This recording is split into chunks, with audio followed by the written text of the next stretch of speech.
Subscribe कीजिए इमरान परदेसी channel को और इस बेल के आइकन पे क्लिक कर दीजिए लेटेस्ट वीडियोस सबसे पहले हासिल करने के लिए। अस्सलाम वालेकुम दोस्तों, मेरा नाम इमरान है और आज एक न्यू वीडियो के साथ हाजिर हूँ। फ्रेंड्स, आज की ये वीडियो बहुत ज्यादा अहम है। दोस्तों, आप अक्सर ये बात पूछते हैं कि कौन सा मोबाइल फोन लेना चाहिए, कौन सा मोबाइल फोन हमारे लिए बेस्ट है। दोस्तों, नया मोबाइल फोन लेने का अगर आप सोच रहे हैं तो ये वीडियो एंड तक देखते रहें। दोस्तों, आज की इस वीडियो में मैं आपको बताऊंगा कि कौन कौन सी ऐसी चीजें हैं जब आप नया मोबाइल फोन लेने चाहते हैं तो आपके वो जहन में होने चाहिए। दोस्तों, आप एक नया मोबाइल फोन ले लेते हैं, कुछ दिनों बाद आप गूगल में या यूट्यूब में सर्च करते हैं, मेरा मोबाइल फोन बिल्कुल स्लो हो चुका है, मेरा मोबाइल फोन 20 मेगापिक्सल है, लेकिन जो उसकी पिक्चर क्वालिटी है वो बिल्कुल लो है, ये क्या प्रॉब्लम है। दोस्तों, आप ये भी पूछते हैं कि मेरे पास नया मोबाइल फोन है लेकिन वो बहुत स्लो चल रहा है, उसकी क्या वजह है, फोन तो हमने कुछ दिन पहले लिया था। दोस्तों, आज की ये जितनी भी बातें हैं जो मैं आपको बता रहा हूँ, इस सब को हम एक्सप्लेन करेंगे आज की इस वीडियो में।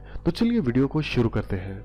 नया मोबाइल फोन लेते वक्त सबसे जो बड़ी गलती है वो हम ये करते हैं कि हमारे मोबाइल फोन की जो रैम होती है वो बहुत ही कम होती है। अब अक्सर लोग पूछते हैं कि ये रैम क्या है।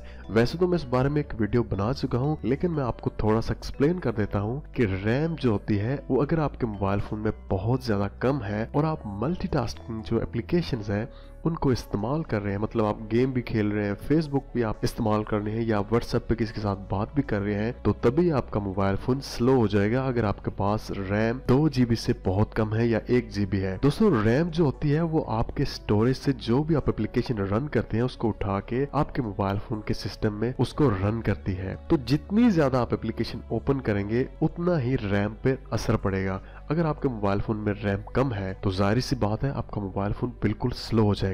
दोस्तों, सादा लफ्जों में अगर मैं आपको बताऊं तो अगर एक बंदा एक काम कर रहा है तो वो नॉर्मली बहुत अच्छे तरीके से कर रहा होता है, लेकिन अगर एक साथ वो 5-6 काम करना स्टार्ट कर दे तो बहुत मुश्किल हो जाता है वो सारे काम एक साथ करना। लेकिन अगर आपके पास 3 GB रैम है या 4 GB रैम है तो वो आसानी के साथ आप जितनी भी एप्लीकेशन ओपन करेंगे मोबाइल फोन में वो रन करेगा और आपका मोबाइल फोन स्लो नहीं होगा। तो इसलिए जब भी आप नया मोबाइल फोन लेने का सोच रहे हैं तो ये चीज सबसे पहले आपके जहन में होनी चाहिए। तो दोस्तों, यहाँ पे जो मैं दूसरी आपको बात बताने जा रहा हूँ वो है मोबाइल फोन के कैमरे के बारे में।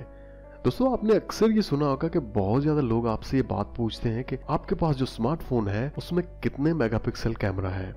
आपके पास हो सकता है 8 हो सकता है 12 हो सकता है 16 हो। और एक बात आपने और भी नोट की होगी कि आपके पास हो सकता है 12 मेगापिक्सल कैमरा हो, लेकिन आपके दोस्त के पास हो सकता है 8 मेगापिक्सल कैमरा हो, मतलब उसके पास हो सकता है आईफोन हो। लेकिन जब आप कोई भी तस्वीर बनाते हैं तो उसकी तस्वीर आपकी तस्वीर से बहुत ज्यादा अच्छी होती है, तो आप सोच में पड़ जाते हैं यार मेरे पास 12 मेगापिक्सल कैमरा है, उसके पास जो है वो 8 मेगापिक्सल कैमरा है, तो उसकी तस्वीर मेरी तस्वीर से अच्छी क्यों है। तो चलिए मैं आपको थोड़ा सा एक्सप्लेन करता हूँ। दोस्तों, यहाँ पे जो लॉजिकल पॉइंट है वो ये है कि 1 मेगापिक्सल में तकरीबन 1 मिलियन मतलब 10 लाख पिक्सल्स होते हैं, और यहाँ पे अगर आपके पास 8 मेगापिक्सल है और आपके मोबाइल फोन में तकरीबन 80 लाख पिक्सल्स होते हैं। दोस्तों, पिक्सल होते हैं जो भी आपकी तस्वीर में छोटी छोटी डॉट से बनी होती है, जब आप जूम करते हैं उसको पिक्सल कहते हैं। तो दोस्तों, अगर आपके मोबाइल फोन का जो सेंसर है वो उसका साइज बहुत कम है तो आपके पास चाहे 20 मेगापिक्सल भी कैमरा है तो उसकी तस्वीर की जो क्वालिटी है वो अच्छी नहीं होगी, क्योंकि वहां पे पिक्सल तो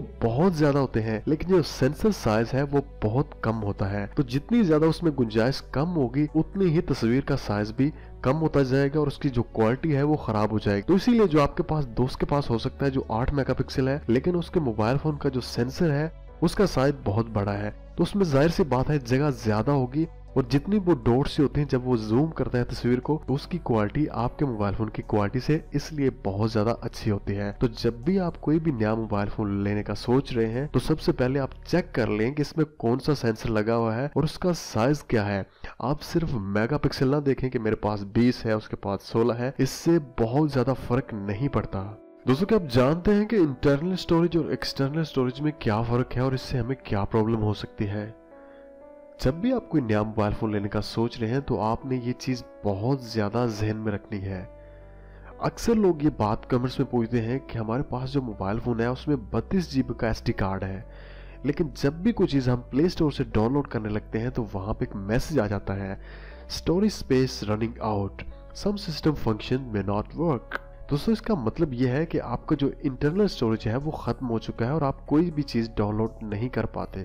तो यहाँ पे बहुत ज़्यादा लोग परेशान हो जाते हैं कि हमारे पास तो 32 GB का कार्ड है और ये फाइल जो है ये तकरीबन 10 MB की है, लेकिन ये डाउनलोड क्यों नहीं हो रही। तो मैं आपको बताता हूँ, बहुत ज़्यादा जो एप्लीकेशंस हैं वो सिर्फ आपके मोबाइल फ़ोन की मेमोरी में ही रन करती है, वो आपके SD कार्ड में मूव नहीं होती।